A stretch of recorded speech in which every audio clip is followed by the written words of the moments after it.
Bienvenue dans notre podcast réalisé avec la Chambre des notaires du Bas-Rhin. Avec nous, maître Joël Rasser, pour parler des dons familiaux, comment donner à ses enfants et à ses petits-enfants. Bonjour maître Rasser. Bonjour. Quelles règles doit-on respecter vis-à-vis de l'administration fiscale, mais aussi pour éviter un conflit familial? Les donations comportent également des avantages fiscaux. Maître, c'est ce que vous allez nous préciser dans ce podcast. Et première question, tout d'abord, peut-on donner sans formalité une somme d'argent à l'un de ses enfants? Bonjour. Alors, on peut à condition que ce soit un cadeau. Il y a une vraie différence entre le cadeau qu'on fait à Noël, qui peut être de plus ou grande valeur en fonction des familles, et puis le vrai don d'argent. Le vrai don d'argent qui, quant à lui, doit être déclaré. Alors, un don d'argent doit être déclaré obligatoirement dans le mois du don. Alors, soit dans certains cas, ça peut être par un formulaire destiné à cet effet qu'on trouve sur le site d'impôt.gouv, mais qui doit rester dans des cas très marginaux. Ou alors, évidemment, je ne vais pas prêcher contre ma paroisse, vous allez voir le notaire qui va vous expliquer comment faire et je vais vous expliquer après pourquoi c'est évidemment mieux de faire le don par notaire. Hein. Oui, car la loi n'interdit pas aux parents d'aider leurs enfants en leur faisant un gros cadeau à des dates clés, c'est ça? Oui, c'est toujours le principe de la différence du cadeau du don. Alors évidemment, lorsqu'on est à Noël, aux anniversaires, idéalement, si vraiment dans l'esprit des gens c'est un cadeau et pas une donation, il faut aider les services fiscaux à le comprendre. Il est évidemment plus recommandé de faire le cadeau le 22 décembre que le 3 novembre si c'est un cadeau de Noël. Maintenant, si pour des raisons XY, on veut le faire en dehors des clous au niveau des dates, mettez au moins quand vous faites le virement, cadeau de Noël 2021 ou cadeau déménagement ou cadeau Pâques ou cadeau anniversaire. Alors certes, le fisc pourra l'interpréter comme il veut en fonction de ses règles à lui, mais au moins ça donnera un indice pour montrer qu'on était plus dans une optique de cadeau, qu'il n'y avait pas forcément cette intention de donner au-delà du cadeau. Alors, est-ce que pour ces dons d'argent ou cadeaux dits dons manuels, est-ce qu'il y a malgré tout un montant maximum à respecter? Ce serait trop simple. En fait, il n'y a pas de règle écrite à ce niveau-là.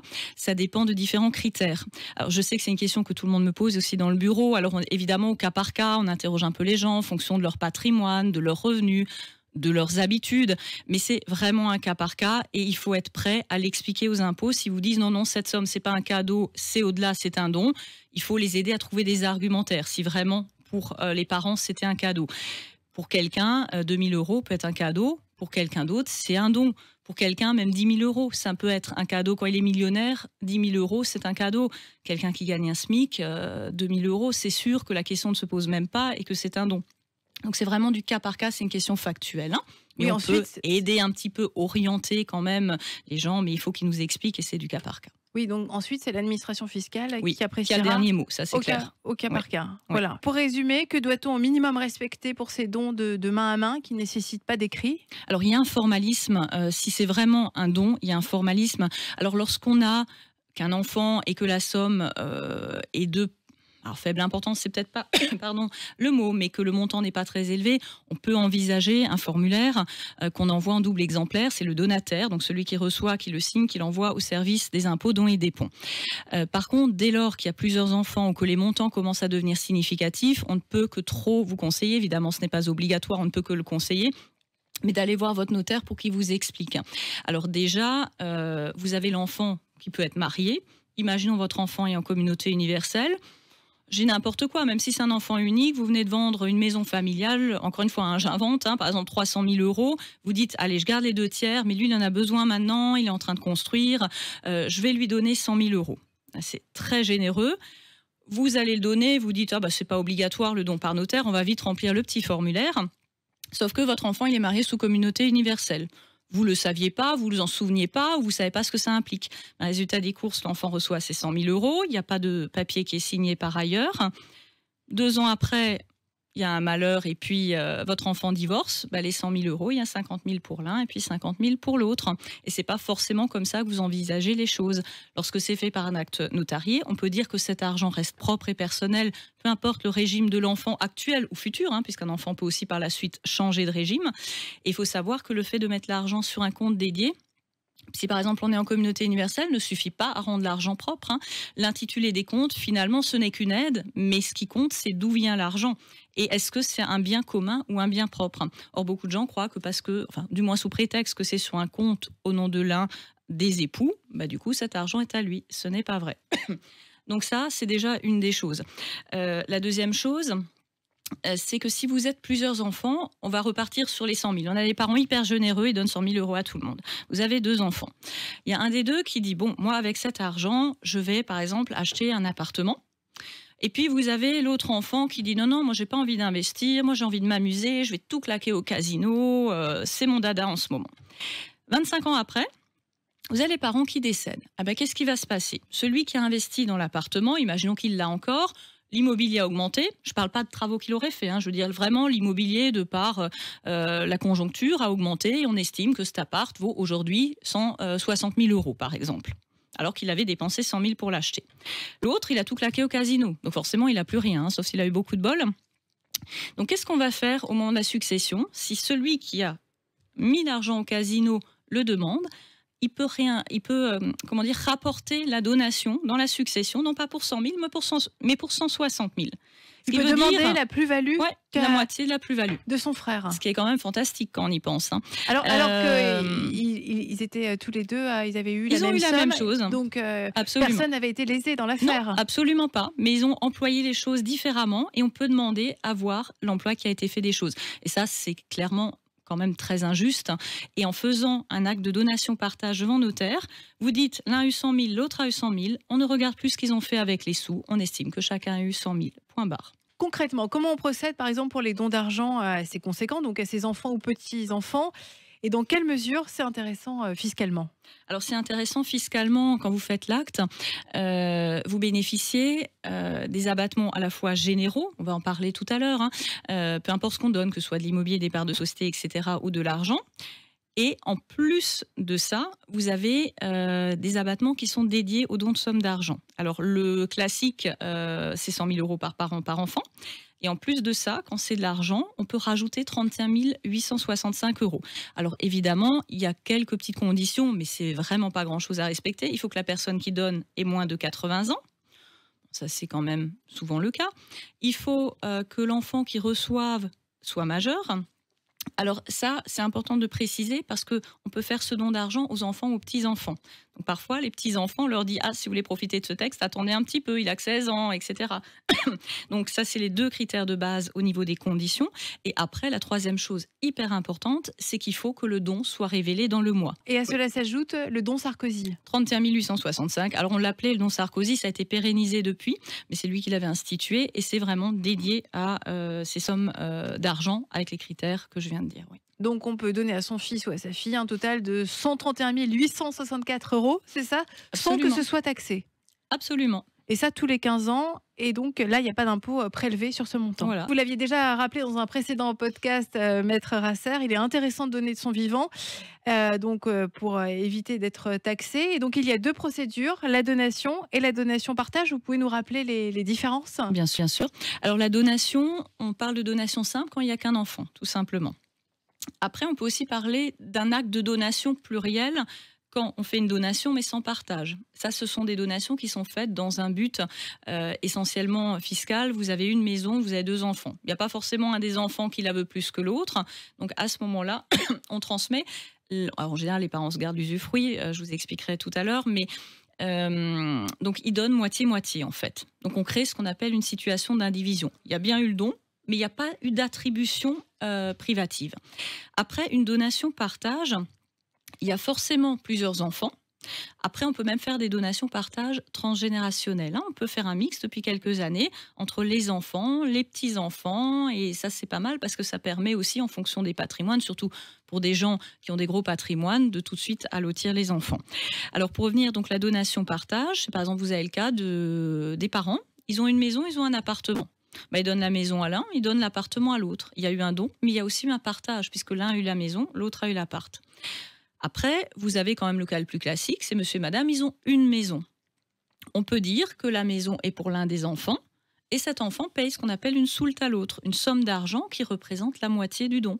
Donc là aussi, on part du principe qu'il y a eu la fois donation et partage. C'est vraiment ça la différence. Dans le cas du don de la résidence principale familiale aux enfants, comment les parents peuvent procéder pour qu'ils restent malgré tout protégés jusqu'à la fin de leur vie? Alors, donner, c'est bien. Il faut utiliser cet outil. On a la chance qu'il existe. Après, il est aussi normal que des parents qui ont travaillé toute leur vie, économisé, payé de l'impôt, soient protégés et qu'on puisse pas faire n'importe quoi en tant qu'enfant avec leurs biens. Donc, ce qu'ils font 9 fois sur 10, enfin 9 fois sur 10 peut-être pas, mais enfin très souvent, ils gardent l'usufruit. En fait, la pleine propriété d'un bien se décompose entre deux choses, la nue propriété et l'usufruit. Le nu propriétaire, en général après la donation, c'est l'enfant. C'est le vrai propriétaire, mais il est privé de la jouissance du bien. L'enfant, le parent, pardon, est usufruitier. Ça veut dire qu'il jouit du bien, il peut vivre dedans, il peut le louer, tirer les revenus, il va le gérer, il va avoir la joie et le plaisir de continuer à toujours payer tous les impôts, taxes d'habitation, taxes foncières, tutti quanti. Donc tout ça, ça va pas changer son cadre, son niveau de vie dans l'absolu. Donc ça, déjà, c'est très très important. Deuxième chose, s'il y a des parents qui me disent oui, mais ok, tout ça c'est bien beau, mais moi je décide. Si je vends ma maison, hein, c'est pas quelqu'un d'autre qui va décider à ma place. Alors les enfants ne pourront pas décider de vendre, mais ils peuvent empêcher le parent de vendre s'ils sont pas tous d'accord.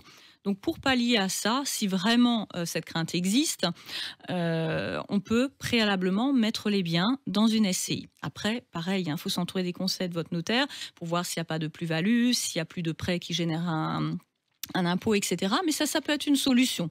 Alors, ce n'est pas forcément l'inquiétude de la plupart des parents, mais si cette question vient sur le tapis, il y a des moyens quand même de protéger aussi au niveau des possibilités de vente. Mais l'essentiel, en général, qui inquiète les parents, c'est de dire, mais est-ce qu'on ne peut pas me mettre dehors? Ben non, jamais. Avec un usufruit, non seulement on vous mettra jamais dehors, mais en plus, vous pourrez toujours louer et tirer les loyers. Donc, il peut être intéressant de léguer en nue propriété Oui. La maison familiale. Oui, absolument, puisque ça permet de garder l'usufruit et ça permet aussi de bénéficier d'avantages fiscaux dont on va parler tout à l'heure, très importants au niveau de l'usufruit et de la valorisation de cet usufruit. Parce qu'on sera moins taxé, c'est ça? Oui, on sera moins taxé, en tout cas différemment. Pour vous donner un exemple, imaginons une maison à 300 000 euros. Vous avez les parents qui disent c'est ma résidence principale, je vais donner la nue propriété, je réserve l'usufruit. Imaginons qu'à ce moment-là, les parents ont 58 ans. Pas souvent, les gens commencent à réfléchir aux donations quand leurs enfants sont majeurs, qu'ils approchent tout doucement de la retraite. Donc, vers la petite cinquantaine, ils commencent à réfléchir là-dessus. Après, ça dépend des patrimoines des personnes, mais souvent, c'est vers 50-60 ans. Imaginons 58 ans, maison 300 000. Le Code général des impôts a un barème qui détermine la valeur de l'usufruit. Donc, en fonction de l'âge des parents, l'usufruit vaut un certain pourcentage de la pleine propriété du bien. Entre 51 et 61 ans, l'usufruit vaut carrément 50%. Entre 61 et 71, 40%, et ainsi de suite. En fait, plus on vieillit, moins l'usufruit a de valeur, parce que c'est calé sur l'espérance de vie. Donc, quelqu'un qui donne avant ses 61 ans, on divise par 2. Votre maison de 300 000, fiscalement, vous la donnez pour seulement 150 000 euros. Donc, l'avantage fiscal est quand même sur une assiette de 150 000 euros. Sur une succession qui est taxable, on est très vite à 30 000 euros d'économie grâce à ça. Donc il ne faut pas le faire trop tard, c'est ça? Il ne faut pas le faire trop tard ni trop tôt. Alors avant la cinquantaine, c'est assez rare, mais il faut faire attention aux dates, butoirs, façon de parler, mais disons, vaut mieux le donner à 60 ans qu'à 62, parce qu'à 60 ans, vous déduisez 50% de la valeur, à 62, plus que 40. Après, il ne faut pas le donner à un moment donné où on ne se sent pas de le faire. Une donation, ça doit être quelque chose de réfléchi, en famille. Mais si on est prêt à le faire, ça ne sert à rien d'attendre parce que, et d'une, plus vite, plus jeune on donne, plus on a d'abattement quand on garde l'usufruit. Et plus vite le curseur des 15 ans commence à filer, plus vite il est terminé. Parce qu'on souhaite longue vie à tous nos clients, mais soyons clairs, on n'est pas immortel. Donc à un moment donné, pour que ce soit pleinement efficace fiscalement parlant, il faut qu'ils vivent 15 ans. Maintenant, s'ils ne vivent pas 15 ans, on a quand même une optimisation fiscale qui existe. En fait, si les gens vivent 15 ans après la donation, on ôte complètement la donation du schéma. Donc là, c'est une optimisation fiscale à hauteur des 300 000 qui ont été donnés. S'ils vivent on va dire moins que 15 ans, ils ont quand même l'optimisation fiscale sur les 150 000 euros, puisque les 150 000 euros représentatifs de leur usufruit, ceux-là, ils sont définitivement sortis de leur succession, même s'ils meurent un an après la donation.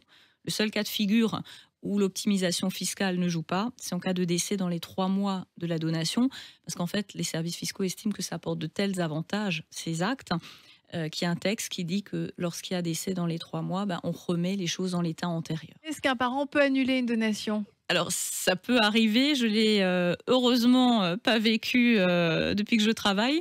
Je pense que ça m'aurait fait bizarre, mais ça pourrait arriver. Alors, les cas sont extrêmement limités, évidemment. Alors, c'est le cas de l'ingratitude. Je m'entends, hein, c'est pas Jean le poulet était trop cuit à Noël. Hein, il n'était pas bon maman et maman qui se fâche et qui veut révoquer la donation. C'est vraiment des cas extrêmement graves. Par exemple, j'ai essayé de tuer mes parents. Par exemple, je les ai laissés mourir de faim sous un pont alors que j'avais reçu leur maison. Donc des cas extrêmement, extrêmement importants. Donc des cas délictuels, Voilà. parce qu'en France, on n'a pas le droit de déshériter ses enfants. Oui, non, on n'a pas le droit de déshériter ses enfants. Effectivement, on a la réserve héréditaire qui doit leur revenir d'office. Après, l'autre cas, c'est l'inexécution des charges. J'ai dit avant, il y a les interdictions de mise en communauté, les interdictions d'aliéner, d'hypothéquer, tout ça. Donc, si les enfants méconnaissent ces conditions qui étaient une condition de la donation, on peut annuler. Mais là, je pense qu'il y a aussi un notaire qui peut changer de métier s'il vend un bien sur lequel il y a une interdiction d'aliéner dessus, hein, puisque tout ça, c'est publié au livre foncier, donc quand on fait les recherches, on le voit, hein, c'est inscrit. Et après, il y a des cas de survenance d'enfants dans des cas bien particuliers. Hein. Merci beaucoup, Maître Joëlle Rasser, pour tous ces conseils sur les dons familiaux. Merci. Merci beaucoup.